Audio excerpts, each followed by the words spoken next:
We have this cozy little nook with this desk in it from the Cottage Court series. So we're going to learn some texture here on these curtains, how to give the illusion of looking over some landscape through a window. And I've got two different versions here on how to paint the seat cushion with a different pattern on it.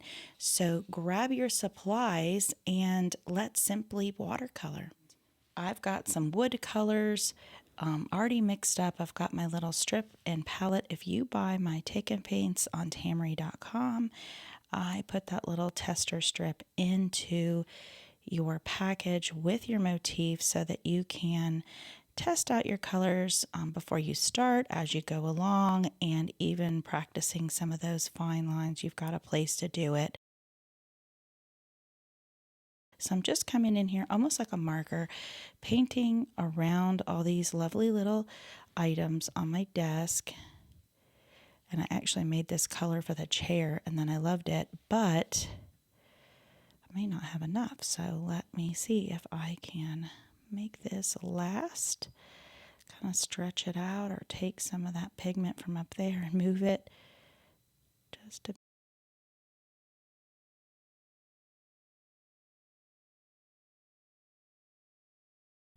items there. And so now I've got to go in between the chair here. I've got a little place of the leg over here. It's getting a little bit hard to tell what's what, but you can kind of guess and imply that that desk is beyond that chair right there. So that's our first pass at it. We'll come back and work on that leg a little bit. I can come in here and where I feel like there's this kind of light source maybe telling you it's round, I'll put a layer there so that the paint pools in that area. And come along here, that'll just kind of bleed into the rest of it, but give it a little bit more texture and dimension.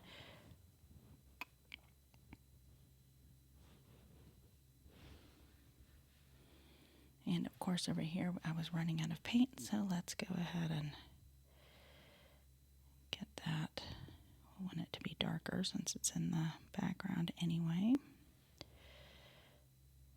And we'll put in shadow and that kind of stuff in a bit. I'm going to let that dry before I do that next layer with the drawers. So I'm going to clear my brush over here. I have a water brush. By the way, I sell these on my website. And now we're going to start working on the curtains.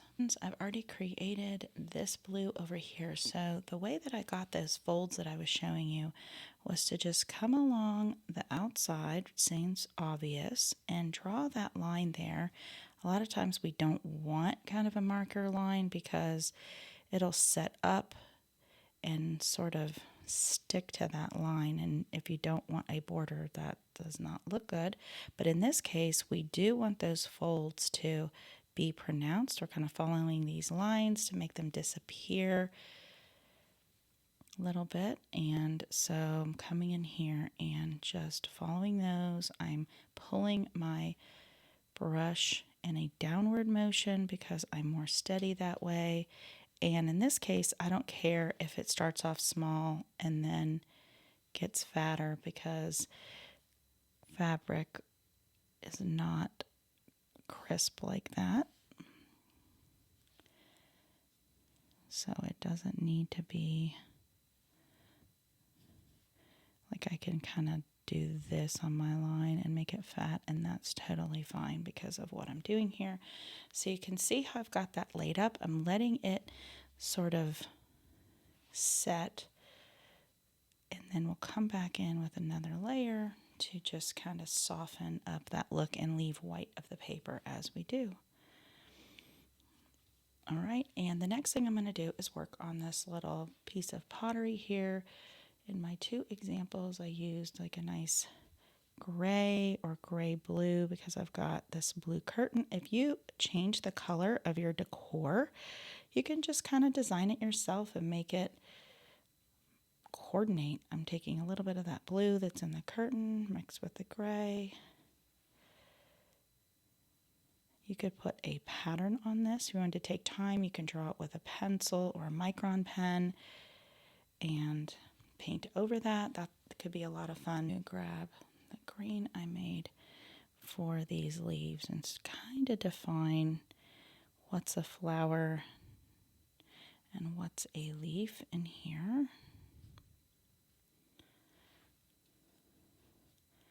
You can kind of pick because they're all similar in shape. Some look more distinctly like a flower. They've got a center to them. But we want to just have a little bit of spray in here. You can add your own lines and flowers if you'd like. I'm going to clear my brush off. Now I'm going to, got a little bit of gray in there. Now I'm going to leave a little bit of the white of the paper still. But you can either take a clear brush and start to kind of, especially if you've got a stiff brush like this, and sort of loosen some of that pigment. Just make those lines a little bit more fuzzy, not quite so stark. And on the bottom of these curtains, I left some white down here so that it looks like it's shiny. Maybe it's blue silk. I'm an interior designer by degree and love all of the fabrics and things and wallpaper and colors and patterns. Taking a little bit more of what I mixed to get that and putting that darker kind of where it's gathered and would naturally be darker. And see, it's pretty easy to sort of get that look there. Okay, so now we can move on to our flowers. I have a couple of add-ons in my palette. You can also get tubes of watercolor paint that you can put a dab into your palette. It'll dry and you can reactivate it just like we do with these. So that's something to keep in mind if there's a few favorites that are missing from your box that you might use on a regular basis. I'm kind of guessing this is a little more springtime. I'm going to do the cushion in more of a spring vibe, but you could make it a fall, as I did in the example I showed you, or even like a winter. You could make this look more like, it's not exactly a poinsettia, but you could do all greenery, maybe add some sprigs with a pencil of like pine and make this like a red plaid. Maybe put like a little band of red or green along the curtains here and the tie just to kind of make it look like Christmas. You can add in a little motif here, like a little tree or some kind of Christmas element in it. That'll be a lot of fun. Like a little mini gold Christmas tree or something like that. And I'm going to leave some white of the paper here to make it look like it's metal and that it's a dome and it's shiny. So I'll probably have to make a couple passes at it. This is where you really want to care about using the fine tip of your brush. And I'm going to add a little bit to make it look coppery. And going to have this vessel be more in the gold or coppery look here.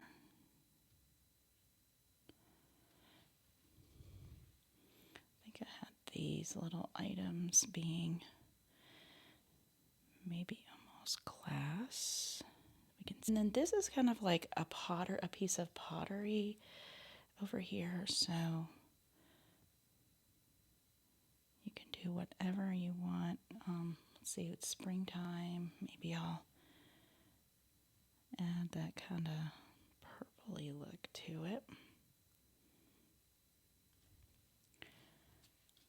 And I'll put a few blue marks back in here now that that's dry.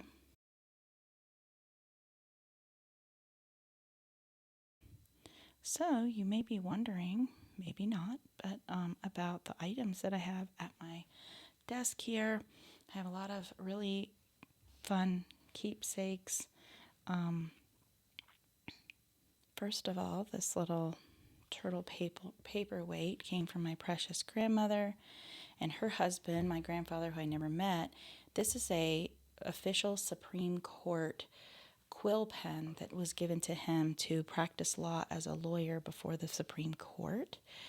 This is a school picture of my grandmother, belongs to this, and her brother, and it literally says in here 1929 was this picture taken.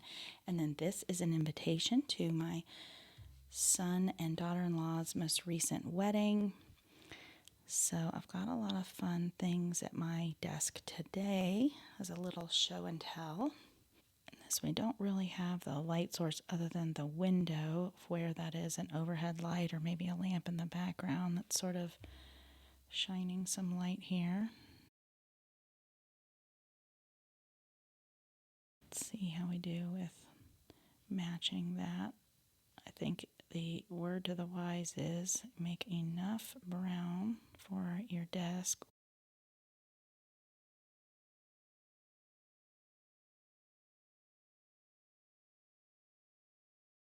Now go over that white area so that it's not so stark. So the cushion is going to be different, so we don't want to go over that unless you'd like it to just be a wooden chair with no cushion. It's almost drawn that way, so now I like it that it's a different color of wood because that's more cottagey and eclectic, that things were accumulated over time so they don't all just go together like you bought it at Rooms to Go. Nothing wrong with Rooms to Go, I'm just saying everything's matchy and not super eclectic and cottagey.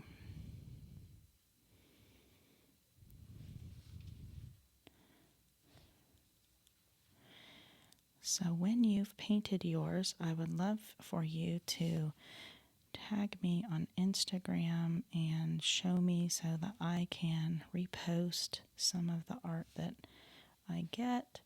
Other people can get inspired by your choices as well, kind of see a different way than what I'm doing. And so many times in my classes, I have seen people create the coolest stuff and thinking, why didn't I think of that? And also because I'm trying to do this for beginners to be able to do it. When somebody comes in and has a cool idea, it's a little more difficult or something like that. I love it because they take it to the next level, and it's a fun little cooperative. We all have to get inspired by one another. Okay, that's not the most perfectly drawn chair, so forgive me, but that gives us the idea, right? You look at this little finished picture and you know it's a desk chair. And maybe it's from 1929, although it would probably be made better than it would be today if it were. So I have a couple versions I did with a little gray or a light blue. See, I'm almost done with this, so I think that'll be good to mix that up. And I'm going to go around in this fat piece right here. It's easiest to see.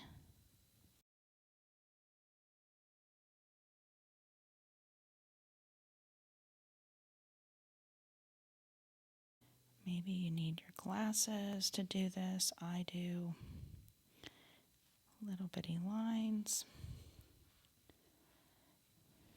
And I'll do this one at the top a little bit darker, just to set that off, trying to pay attention to what line I'm using here. I'm going to clear my brush and kind of smooth out that line my hand got. I always say, draw toward yourself, and I didn't do what I usually say. I'm going to come in here and just kind of tap in a little bit of gray. You can see it. We can also come into this background here, and what I did, get a little bit of blue for the sky, a lighter green, so I'm going to squeeze some water into that. So I'm kind of just dancing my brush up to the mullion here, connecting some of the pieces and creating like a look as if there was a tree with some leaves outside. Let's say the tree's on this side over here. And now we've got just maybe some sky poking through. You can either don't touch those so that they don't go into one another, or you can let them touch at some points and leave them separated by the paper in others.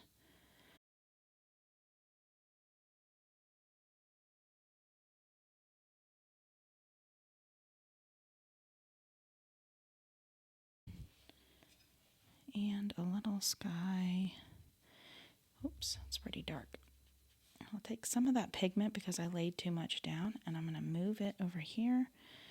And we're saying, okay, this is kind of where the tree and the bushes sort of stop. The sky over here, and I mean, really do not have to be that specific, but it's giving that impression.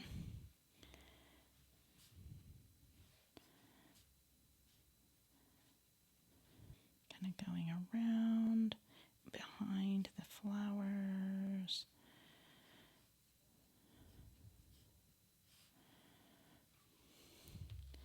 Just like so. And then while that's still wet, I want to take a little tiny, tiny bit of brown and sort of pop that in a few places, so we know that there's kind of a trunk of the tree back there.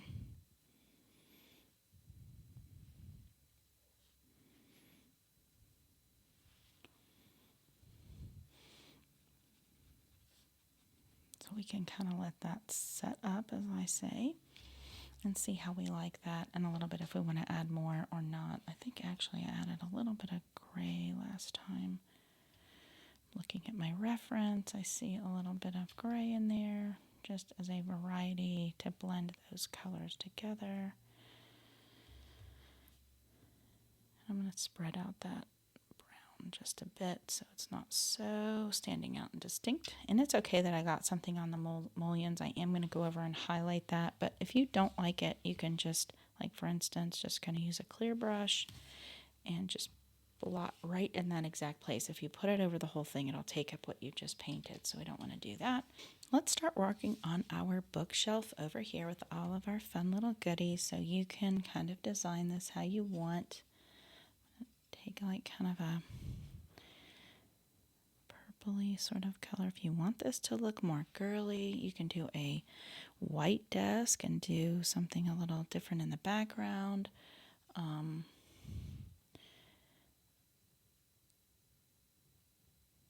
It's really up to you. You really can expand this quite a bit, depending on the palette you have, depending on the office you'd like to design. And I'm going to come over here and kind of tap in some of this rusty brown color on top of that pink just to mute it a little bit. And I'll come in and pop in some more green if I feel like it later. All right, now we've got these bindings of the books. I suggest you have at least 4, maybe a neutral, so you can coordinate with what you already have, because guess what? These aren't real books, so you don't have to worry about the ugly spines that don't go with what you have. You know, they have those bookshelves that have just like the white jackets or some kind of color coordinating jackets. Well, here we go. We can pretend we have that going on here and make whatever colorways we want. And I'm just picking, if you've done any of the other Cottage ones, I have a bunch of books because, of course, when we think of cozy, we think of books and being smart.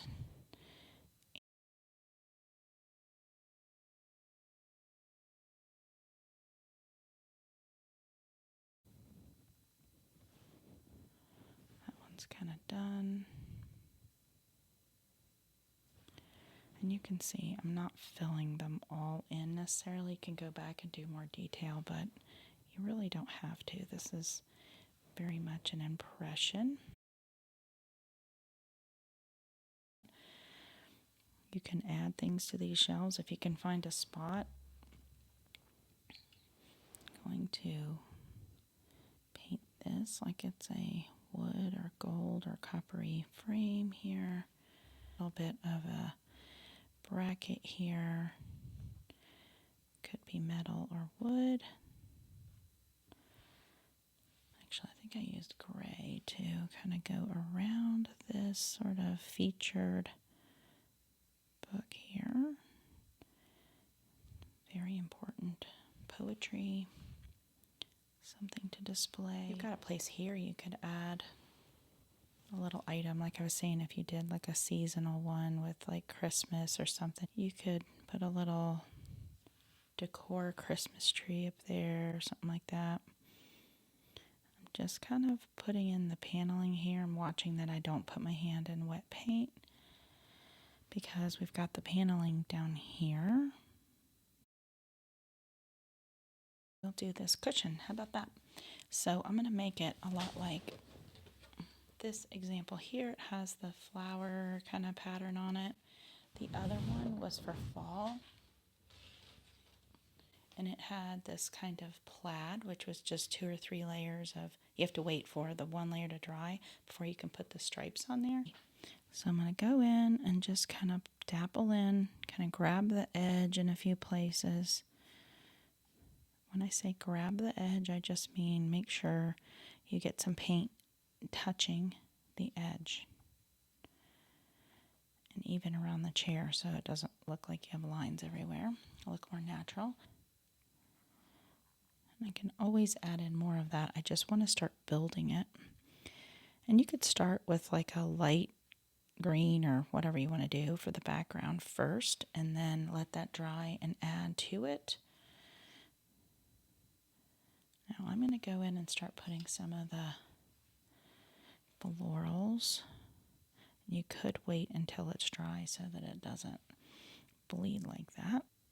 I'm just kind of popping that pink into some of the white spaces. And like I said, if you wait till that dries, then it won't bleed like that.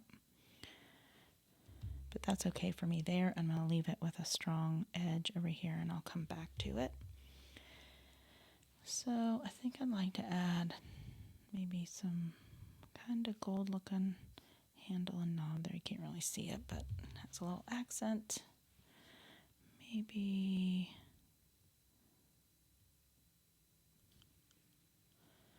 another layer to my trash can, which I don't care too much about, but it's not an office without it. And while we're waiting for that other to dry, let's go ahead and get some gray accents here around these window mullions. That way we can kind of bring the forefront back, because we painted that landscape stuff behind. It starts to look flat because I went over the lines a little bit.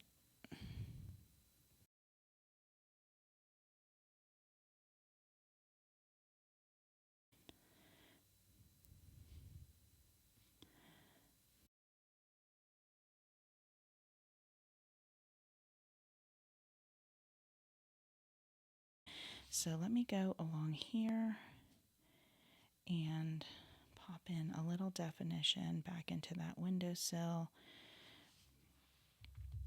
And I think I'm going to leave this more white. In a few of them, they're gray. The wall is gray. And I'm going to assume that in this white office, there's a shadow. So the white would actually have a little bit of shadow here underneath this desk.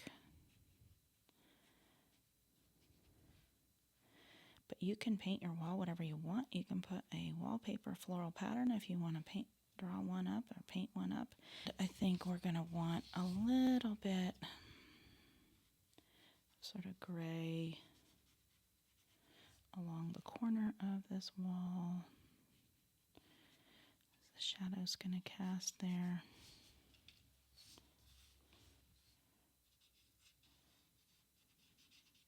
Now I'm dispersing some of that paint. You saw it had such a thin layer, you almost won't even notice that that's even there.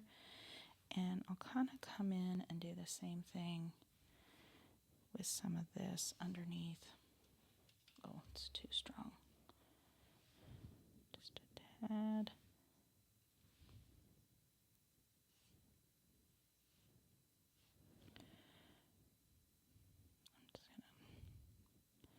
I need to go and paint my picture up there.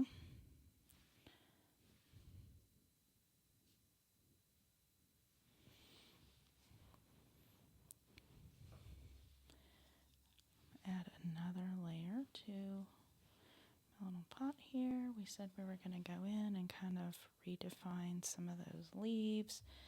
I'm going to create a little painting here. You can make that a flower, whatever you want. I'm going to take some brown, add another layer. It's absorbed into the paper, so I just want to make sure. And then now I'm going to go along some of my books and add a little bit of this gray so that it looks like there is some kind of differentiation and definition in a few places, very lightly.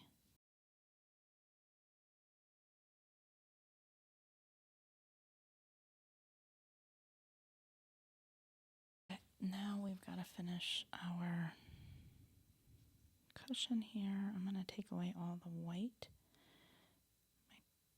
Basically kind of clear. I've got a little bit of green in there just to fill in the white, trying not to reactivate everything. And oops, that's orange. Probably put another layer on top of that so it stands out.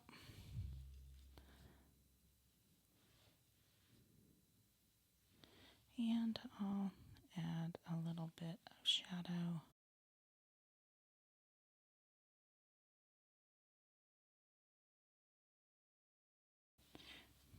Let's see.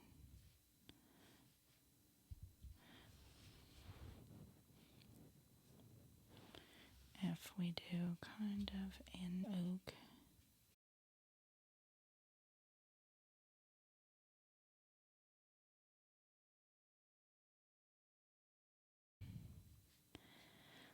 It's the colors I have in my house for my floor is this kind of white oak.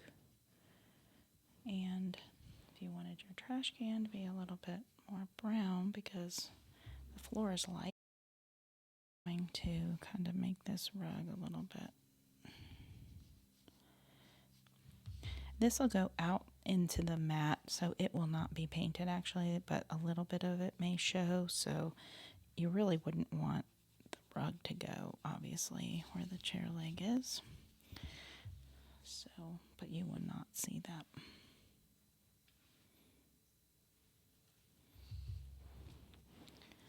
Alright, so you can add more shadow and detail in there.